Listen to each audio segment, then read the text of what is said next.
यामन क्वाइडिंग appam high वायरना Imphal लई kilometre तरा फारस तबदा ग्वालताबीदा मणिपुर हाइबो वजे मुथल चलो हाइबो वजे सिगी बिहाइंड सिन सिगी वखलो जिदे कोइ ngani wari je adugi stage jora bawo da koi MLA singina wasura ngangdana madu dang sai condemn ngai tro mun le tre ta tho lei position koi ngai di ko koi jani sa asam lei di ba ai khoi hat kani tupani na threat tawrei ba dugumba kuki terrorism dugi mathakta military crackdown to gera trena mon madu nga ke rakho dagi mon madu control to gera ma to gi dai dina sai manipur hai woi du tholo chalo hai ta ga di alai da kana na terrorist ki mating pangin mi kana oi ge khoi ipong poro ora khra bane ba subla ko aduna yam haining de subla ko yam haining de masi yam sathi ba khoi ya jile film je taseng na government na sungtau to bi ro ha ga na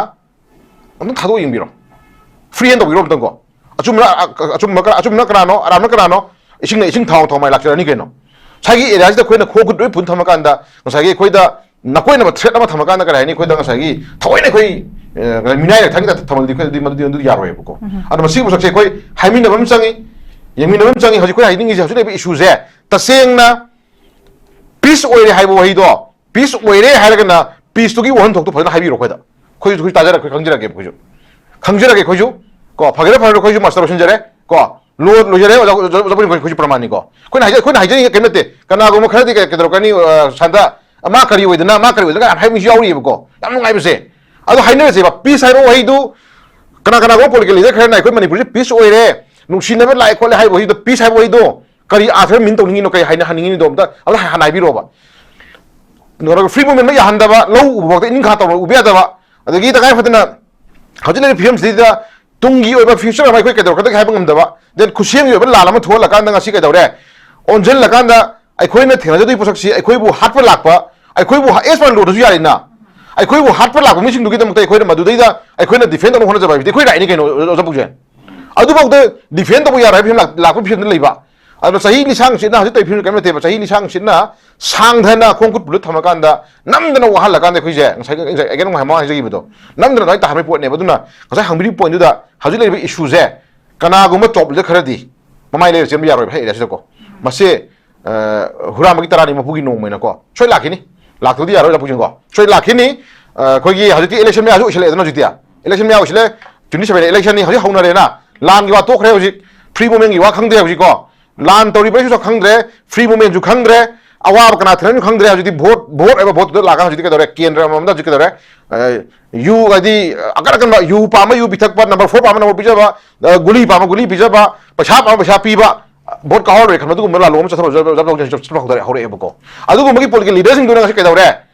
manipur muthat lo hai ra ba da yeng le pang mu myam ni na ka dore manipur je sak chan mane ebko adu su magi election me ala abina juti achum bu haidon na ni arab hunna ni juti nungai din ni sig ni ra ko yeng mu ta ju ko na ko ani sig political drama da ju tong lan myam je moi ani gi political drama da khoi hajening idana praja je khang mathak da ngau da ngau thamjidi to bi kan hai bane adugi madugi oiba sab sa pakhum je praja khoi ju ka sidi ka dore sapna pakhum bi matham oire ba chen subla ko aduna masi lochila ko hajening kem nate yam sang haring ga tri ko ai khoi laio political leader kharadi ko haji mani ba thoi ba khusiam gi oiba lan toksin na lan ko hajiti kuki thiam na hona ba de anga ko drama am sathara ne jiti haji same thing haji idp da particular ming thamji kem nate ko haji hayan du ni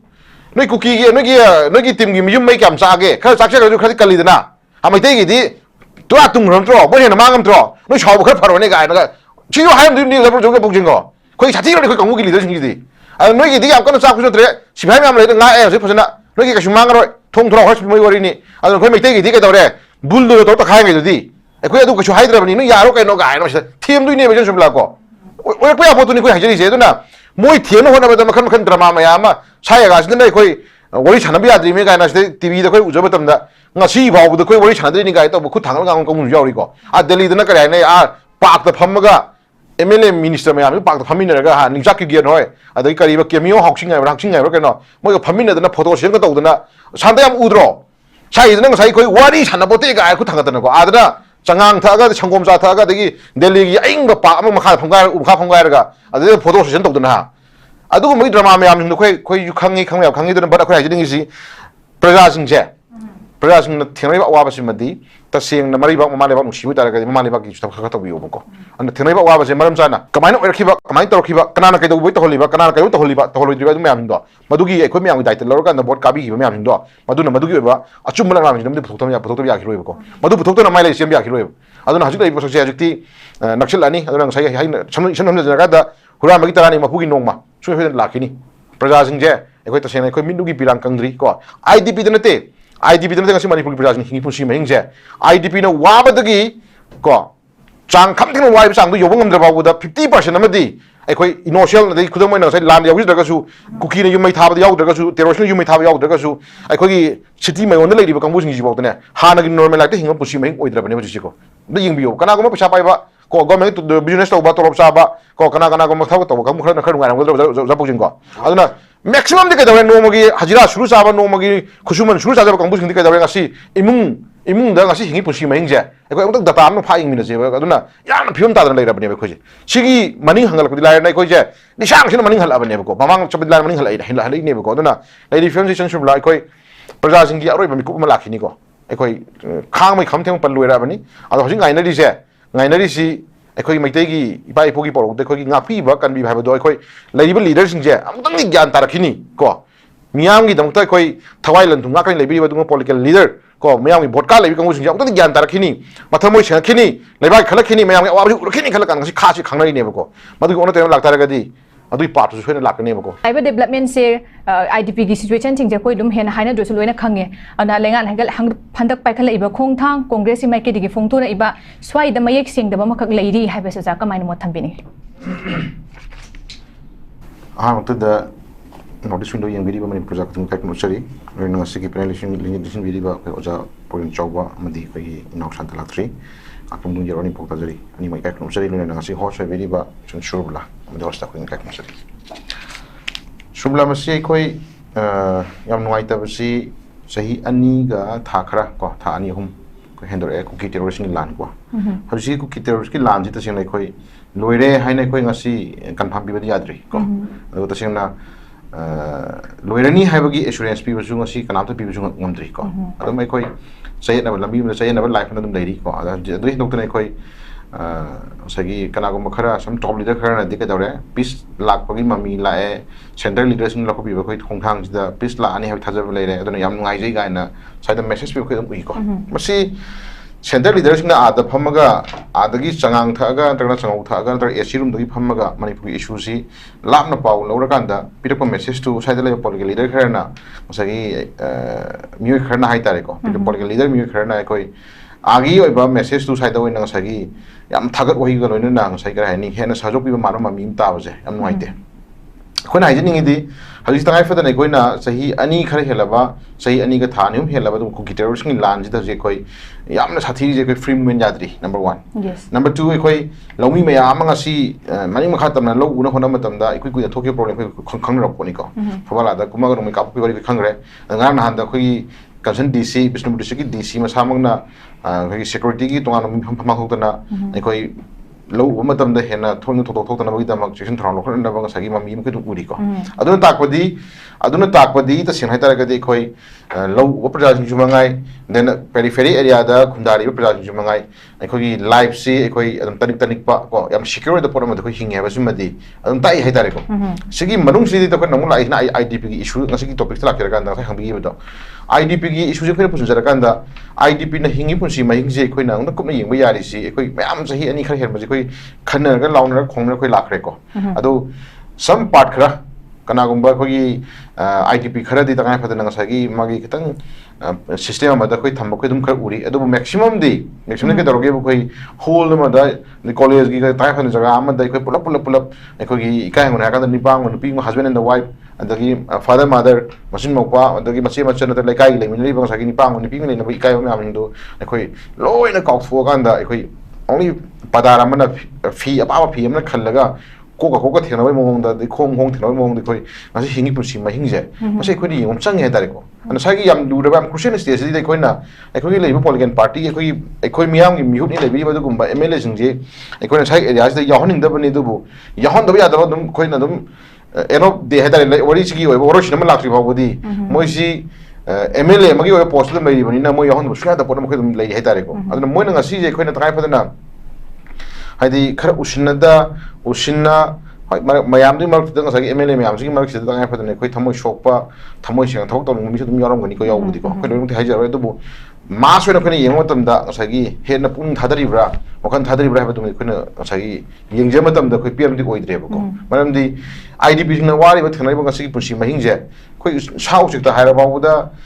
disaster to contract national kelam to contract no mai no silak na ujek ma hundo pikra ujek khoi mongti naw gain lei ba ujek masa chandra masa whatever any kind of ujek makhan ma da makon nu thuai ra ba da amung no na ri kan so to jira kan da masagi hingjaba yana na lambi ma ga sai ujek pa da sa ujek pa da mahum makon chana ba ji hono chana hai da national university ko aduna taimong miron ni gyan ta ba da sa ma yang da mi ba ha ba se ai ko khan khan mangam ba ko yam sam yang te kwai ta ge dum ba ga sai top top pa dum ba mioi ba moi na khoi mioi ba ni ga lai ra ba so phoi khoi je ta sena isa gi yum me kai ko isa gi lebak manung isa gi leiba state gi manung da ai khoi gi lengak gi manung da ai khoi gi isa gi lam manung da ko kana gu ma phatta mioi kharna yum me kai mai tha na ko ta thok bi ra kan da hanjel la ge yum me kai amu sawa ngam da nei ba hai je sa gi area si dai khoi something kari gu ma political gi ba rajniti gi drama ma yaw ha ba sim di ko hani hai ba ko la ro khal le ko ana hojik la yo issue ji IDP ki issue ji special category khoi mamang dai khoi na yeng je pa ta no sai khoi horse no hai bi gre ai khoi magi lak manga pi ba lak tare pi ba wari ba myam pi re ma opinion mo myam magi agenda myam tham gre adu paper da na khoi no kham ta ma khoi uja matam da ahan ma da moi na pi ni hari si pa la ma khai maliko la ma khai si ne khoi ta fa na aduna mu yak ta da gi atop project atop fund da gi divert ta ma tu na la hum pi ni ga na moi assurance pong pi khoi khabar uja gi he ko ai ta ga di chum yeng na se ba khoi ai khoi si da le ram ba sidalai biram ba dugum ba ngasagi khoi chen ren lori ba dugum ba kuki mayam hingduna ngasagi kare haini mogi mayu megai sina ngasagi full security pi dana ngasi aswengam yahondna loina nga thamba ko ada hajing si compromise na peaceful ba lambi ma lae da rusinare har kan da moi mogi leiba mayu megai sinu di tek ta kaidra dum leira kai dare ko ingna dum hajanan bai lambi ma sinba ada khoi gi na kai daure ai khoi ubir du ni chuchampur da ai khoi laita sahi sang na sahi lisang se na sahi 30-40 years ade decade khara ko mama pa halaban ma amana nga sahi kara ni mayum magai lamang mayum lam masa matang lai jaraga mayum matang lai jaraga nga sahi family pun ne hingne biya bagi lambi ma dang sahi oyak na bagi lambi ma wa na hajrak padu mayum hing dong sahi daure ai khoi IDC na bomb pitok silaka da thugai gi khoi na bi video footage khoi uri dum ai ko aduna leida ma yum khuding mak bul do ta khai rabni prof plan on thokra bani ko haju sin pa la ma ni hum pi kan da masagi yum ma saraga hingna phone kan haiduri se masi es pa lo na si ya gadra da neser na ya gadra mi bena su ya gadra na ishoro su ya gadra khoi sai area sta mayam khoi nam thok ta re ba ko lai na su ya ba mi na su ya ba ha khoi we ram di lai dina aduna ya na ga do mo ma da khoi thok to na ba di phai ana IDP sing si khoi na masagi yajarani hai na to man ma mo ma da sai khoi gi adum matam sang na khar lok thara ga khoi ju wa ba wa hal la kan da kar hai ni thengang nai na wa hal la kan da sai aroi ba da sai gi khara da pir di yarani hai ba gi ba intention jo hol kan da khoi hat pok ni sibog di sidre na apung agar pire ke drogi sti yaro ke drogi ha station ma da la kan da namdana khoi gi changi fini bo hel kan da sai kar hai ni namdana ya han ba do adu gi stage ta handu ba question lak re ba ko aduna ya han round tham jani si khoi IDP ni yeng bu meng si yam pen de ko yam pen de masida sena khoi ajani si crore cham bithara ka ju crore lising bithara ka ju ator mi amna crore am biwa ko happy wa na sade ko IDP singi hingi pusi mahing siga asai aina haje ki bodo line ju aba mi na ju aba IDP singi hingi pusi mahing siga government ngi le ba siga ani sigi mutual understanding ma haidare ko ya na bo ba ya ba ka ma government su ngam ba tha ma adagi IDP na tari ba ma am ma khitang handara ga so ya na ba ka ma da ko gi mi be jinga sai gi phana wara kan da momon mi no ngathang tam ngam ba adu su mahi ma didna pramani ko ana muina wari ga manung si da mo gi damakta kai gumba kitang su momon mi no tam ya ba sai okhalon ni khangde thabuk ni khangde na tarana sai kai gumba khara wai do ra su adu magi por ma da ya na ba ya ba lambi ma da khoi miyeng thambi ra ga di ko hena phagoi ga ni adu ta da sai gi yani yazani hai mo ma da sai gi government na tolin dong tong tar ga di ma do ai ta chen IDP sing ju ka thamoi pela ka do mande adu na ji khoi sai hangbi ba sinu da yawi dong mai ai khoi rupa lesing hundra manga na ano bu yuma ma sa ga khongjala leiro makha ta baduna whatever loan logera ma logera any issue ji kai no concrete ma decision pi do hai tare ko itaw ta hol ga rupa lesing hundra manga na bhai ta bu haji ta rupa lesing hundra manga na la ma na la ani ni yuma sa ra khongjulu khai bo hi ji da sa gi magi matamda chela khriba matamda hingkri pochi di ta sinai tar gadi mayum du gi manung du maru ori di yum du na tri gi bako yum du chong na tri maru ori di yum du gi manung du di da magi sangar punsi ama hingna hona matamda asai sina naga da sina ga magi firon sena sana ba magi da gi hingna ba chana ba chinja da gi na mana whatever documents any kind of magi day to day life chang da matters me ama ko isang sina tasal lak sabali matters me amangi ne bako adu ma yam no no no lang hona matamda jita nga ama school की tuition fee ना बरता ना school की fees ना बरता ना पसा की uniform सामने होना मतलब शायद ऐसा लगे कोई मियाँ नखंग पोनी बको अगर लेडी फिल्म जो बताऊं देखो हेक्टा याजनी हमें मोम मतलब कोई मानो मोम तो कुछ दिन वाइट है तो ना IDP सिंगी बरता लेबी बदु कुंबा मगी कमिटी की लीडर सिंधुगा को देना मन ना सकी कोई लेबी वाले होरी बको मणिपुर की होना civil society वाला स्मेल लगी प्रमाणी को मैं याम कमन नोई याना बक का लोग याबदा लोग कम खतरे खतरे होरी दिन को अदुगो मैं याम जुंसे कोई नकन नोई ना कोई one by one family na kanda takai phadana yana ba yaba ka ma da disilong min na baduna ekoi aduna hena apha ba hi oigani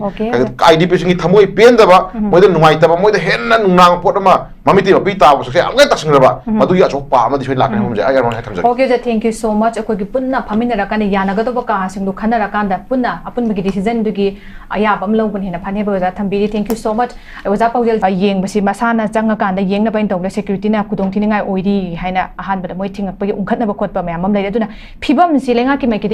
कयाम कुपना येंसिलबगे क्याम कुपना नैनरबगे HYBE वफम SIM लाए ओजा ओजा सान्त्रनसु थंबिकिबदो हानेगे अखोई जगा सिदा हाना मोइसिबु फजना विथ सिक्योरिटी फिट तब यारदुरिब्रा हाइब वासना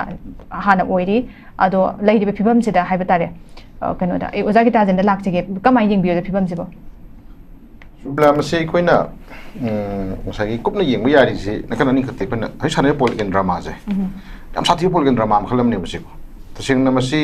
लेबा अमगा को कंट्री में लान तोरम नै तरगदी ताइ फदना सा एरिया सिदा कोइ मिनाय रसु इजरगे बको मसागी अकन लान मन लेबा अम चथरतना एखोइ जिंग सगी खुदम डिजास्टर गु मर्डर नेशन क्लब थु एना प्रमाण खलसे बको मदो अबन नमदु खै नंजरगे हजि कोइ तोरजे हेंगी खुचु पुल थमबने को खोंग पुल थमबने अदुगा अदुसु अमुसु मुक दोगे बो मसागी अमुसु याव हाइबने को ना को डाइरेक्शन याव हाइबने हजि कोइ थंगनाइबो कंसिक्वेंस कोइ थंगनाइबो अवाबसे कोई थने अवाबसे यूनियन होम मिनिस्टर ना जाइदिसी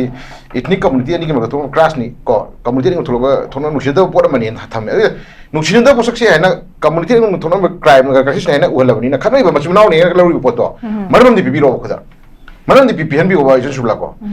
अदु रीजन जु पि दबा मरम जु हाइ दबा कम्युनिटी नि खदबनि ना हागा थम गान द पोसे ngसागी मखु मखु पुल थम फिम थम दि सिति यार रोइबो को अदु कोइ ना ngसाइ लाचनि पॉइंट दि हाजि थोलि बा अवाबसे खुसिंग बि अवाबने खुशियम गई अब ताकि सही एरिया से कोई ना मधु मसागी कोई ना ये अंगल लेकर क्वेश्चन को लाई पॉइंट दिको अब ताकि मधु कोई ना मसीगी अशोइबा मधु तौरी वो थोंग थोड़ा मैं हमनी कराना ताकि पूरे क्वेश्चन में लगता है कि आई कोई की दमकता कोई तकी वोट नीर कारगा आई कोई की थवाई कोई की लंचुंगा करने लगी बदु उम्र पॉलिटिकल लीडर्स इंजा सीरम दिया करी मोइन को मधु की एब्सोल्यूट दात कुछ मन पूरा होनी कहीं मोइन फिक्स होता होनी को मम्मी मोइन चिरो याकरी सिर्फ मोइना ngसागी थाइदोक थाइजिन तौरगा साइ एरिया से मोइना ngसागी करे हाइनी अखोइदि लाजदब यावजु टाइप उबदि यारोय पोसगी अखोइना ngasi मियावना पामि जस्टिस पामि से लपोजेन अखोइना अचुम मम पुथोपिरो हाइले से क्राइम रो लेरबनिना इशू म थोबनिना मदुगी जस्टिस म थोबि हम थोबनि खै प्रजागिदि अदु मोइना ngasi करे हाइनी अखोइदि यावजु दबगी मो मद लाजदब मो मद मोइ उर थमदि यारोय मरमदि मसी पोसक्से ngasi ngang important tree को ruling ओगेरा opposition ओगेरा को लेरिबा पॉलिटिकल पार्टी अचो बिग पार्टी ने मरु इन दाइट लोर लेबि खुमुसिंग से मोइना नोइ खुथिन हागे दबनि ngasi adu innocent प्रजा सिंग ngasi अब थमदि यारोय ये हाजि जुम यंबियोबा यंबियोदि से खुदम मोइना आर्मी ना लो उब संगदसु याग्रे हागुम तौबा अदगी खुदम मोइना बफर जु मोइ खदबिबा अमा क्रॉस तौगे हाबो सही यादगुमबा सिदा अदे नमना यामन क्वाइडिंग फम हाइ वारगना इम्फाल लै किलोमीटर 10 फारस तबगा ग्वालताबीदा मणिपुर हाइबो वजे मुथर चलो हाइ वजे सिगी बिहाइंड द सीन सिगी वखलो जिने कोइ ngani वरि जे अदुगी स्टेज जोरा बाबो कोइ एमएलए सिंगिना वासुरा ngang मदे ngसाइ कंडेम ngai तर मोइ लेथरे त थो लै पसक्सिने कोइ ngai दि ओदम कोइ हाजनि सा आसम लै दिबा ai khoi hat kani tupani na threat tawrei ba dugumba kuki terrorist dugi mathakta military crackdown tawgera na tarna moina madu nga kera khona dagi moina madu control tawgera ma tawgi dai dina sai manipur hai wai du thula jolai dai tar gadi alai da kana na terrorist ki mating pangin mi kana oirige ku ifong por rakha bane basula ko aduna yam haining de sula ko yam haining de masi yam sathi ba khoi hajle film je taseng na government na sungtau tawbiroi ha kana on thado yingbiro free and tawbiro tang ko achumna karano aramna karano ising thong thong mai lakchani keno sagi area da khoina khogud roi pun thama kanda sagi khoida nakoi na threat ama thama kanda karai ni khoida sagi thoi na khoi minai thang da thamal di khoi di madu di yaroi buko adu masi bu sakse khoi haimi na bam changi yemi na bam changi haji khoi haiding is haji issue je taseng na peace oire haibo haido peace oire hairaga na peace to gi won thok to phana haibi ro khoida khoi khoi tajara khoi khangjira ge khoju ko phagera phagera khoi master boshin jare ko lo jare jabun khoi pramani ko khoi haijani kemete kana go khadi ke kedro kani sanda ma kari oidana haimi yauri ko yam ngai bese ado haina se ba peace hairo haidu kana go political leader khana khoi manipur peace oire nungsina be lai khole haibo haidu peace haibo haidu kari athar min to ningi no kai haina haningi do mta ala hanai bi ro ba no free movement ma ya handa ba lo u ba in kha to u be da ba adagi ta kai fatana hajile film sida tungi oiba future mai khoi kedro kada hai bangam da ba den khusiam yo ba lala ma thola kan da ngasi kedro re onjel la kan da ai khoi na thena jodi posak si ai khoi bu hat pa lakpa ai khoi bu s1 lo do yari na ai khoi bu hat pa lakpa mi sing du gi da mta ai khoi na madu dai da ai khoi na defend no hona ja ba bi khoi rai ni keno ja bu je adu ba de defend bu ya rai film lakpa film lei ba adu sahi li sang sin na haju tai film kan te ba sahi li sang sin na sang thana khongkut bulut thama kan da namdana wahal la kan de khoi je ngai again ma ma ji bi do namdana dai ta ha me pot ne ba du na ngai hangbi point du da haju lei bi issue je kana guma top le kharadi mamai le sem ya roi phai da ko mase hura magi tarani mapugi no mena ko choi lakhini lakhodi ya roi la pujin ko choi lakhini khoi gi haju ti election me haju isle edno jitia election me isle 27 election ni haju hauna re na lan gi wa to khre haju free movement gi wa khangde haju ko lan tori bai su khangdre free movement ju khangdre awar kana thran ju khangdre haju ti vote eba vote do laga haju ti ke dore kendra mamda ju ke dore yu adi agar kan ba yu pa ma yu bithak pa number 4 pa ma number bijaba guli pa ma guli bijaba pasha pa pasha pi ba vote ka hore kan du mala lom cha tharo jab dore hore ebko adu go magi political leaders sing do na ke dore manipur muthat lo hai ra ba bo da yeng le pangmu me am ni na ke dore manipur je sak chan mane ebko adu su magi election me ala abina juti achum bo hai do na ni arab hunara ni juti nugai din ni sig ni ra ko yeng ta ko ko ani sig political drama da to lan me am je moi ani gi political drama da ko ha jening na praja je khang ma thak da ngau ta ngau tham ji di to bi ko hai mane adugi madugi oiba sab sab khum je praja khoi ju ko sidi ke dore sapna khum bi ma tham oire ba chen subla ko adu masi lo shilak we ha jening ji kemne te yam sang ha ringa tri ko ai koi lai yo political leader khar di ko haju mani ba thoi ba khusiam gi oiba lan tokshin na lan ko hajiti kuki thiam na hona ba de ang ko drama am sathara ne ji haju same thing haju idp da particular ming tham ji kemne te ko haju hayam du ni noi kuki gi noi gi tim gi miyum mai kam sa ge khar sak se ju khar kali dana amai te gi di to atung ram tro bo he na mangam tro noi chau khar pharo ne ga na chi yo hayam du ni la pro jo ge bok jing ko khoi chati ro khoi kangu gi li de sing di noi gi di am ko sa khu so tre si phai mam le nga e se phasana noi gi ka shu mang ro thong thro hos moi wari ni khoi mai te gi di ke dore bul do to ta khai ngai di khoi adu ka shu haidra bani noi ya ro kai no ga no thiem du ni be jom la ko oi ko ya photo ni khoi hajeri je do na moi thiem no hona ba da makhan drama ma ya ma sai ga sin dai khoi wari chana bi adri me ga na tv da khoi ujo ba tam da nga si ba bu da khoi wari chana dri ni ga to khu thang ga ko mu yauri ko a delhi da na ka ne a pak da pham ga mla minister me am pak da phami na ga ha ni jak gi no adai kari ba kemio hoksing ga rangsing ga ka no moi ga phami na da na photo shen ga to da na sanda yam udro sai da na sai khoi wari chana bo te ga khu thang da na ko adana changang tha ga changom cha tha ga dagi delhi gi aing ba pa ma kha phang ga ga adai photo shen to da na adu mai drama me am ni khoi khangi da ba khoi jing si praja sing je praja sing thenai ba wa ba simadi ta sing na mari ba ma le ba nusi ta ga ma le ba ki ta kha ta bi obo ko an thenai ba wa ba se maram chana kamai no rakhiba kamai to rakhiba kana na kai do boi to holiba kana na kai to holiba me am do madugi khoi me am dai ta lor ka na bot ka bi me am do maduna madugi ba achum la ram ni puthok ya ki roi ko madu puthok to na mai le sem ya ki roi aduna haju dai bo se ajukti nakshil ani aduna sai hai shan jaga da hura magi tarani mapugi nongma so he lakini praja sing je ekoi tasena ekoi minugi pirang kangdri ko idp de nate idp de nate ngasi manipur praja sing hingi pusi mahing je idp na wabadagi ko chang kham thing wai sang du yobong amdra babu da 50% amadi ekoi initial na khudam na sai land yawi daga su kuki na yumai thaba yaw daga su terrorism yumai thaba yaw daga su ekoi gi city mai on da lei ba kangbu sing ji baw ne hana gi normal like hinga pusi mahing oidra bane ji ko da ying biyo kana go ma pesa pai ba ko government to business to ba torop sa ba ko kana ko ma thau to ka mu khana khar ngai ngol za pujin ko aduna maximum de ka dawe no magi hajira shuru sa ba no magi khusuman shuru sa ba kangbu sing de ka dawe ngasi imung imung da ngasi hingi pusi mahing je ekoi amtak data am no pha ing mina je aduna yana phim ta dana leira bane khoi je sigi maning hangal ko dilai nai khoi je ni sang sin maning hal abane ko mamang chab dilai maning hal ai hin hal ne ko aduna leiri film season shub lai khoi praja sing gi aroi ba mi ku ma lakhini ko ekoi khang mai kham theng pan loira bani ado hojing ngai na ri se ngai na ri si ekoi maitei gi ipa ipo gi porok de khoi gi ngapi ba kan bi bhai ba do ekoi leiri leader sing je amtang ni gyan tarakhini ko miyam gi dang ta khoi thawai lan thum ngak kan lebi ba dung political leader ko mayam gi vote ka lebi kangu sing ja amtang gyan tarakhini mathamoi sing khini lebai khalakini mayam gi awabi urkhini khalak si kha si khangnai ne ba ko madu ko ona te lak tara ga di adu part su soina lak ne ba ko adu ngai tham jan thank you so much khogi udam jam jan tham bire huran bigi rani mapu gi nuang mai na tawri ba khuding mak chi consequences ri nga sa gi hayeng wai lorak padari do face to bota ban he big mafam tu tham bire du ga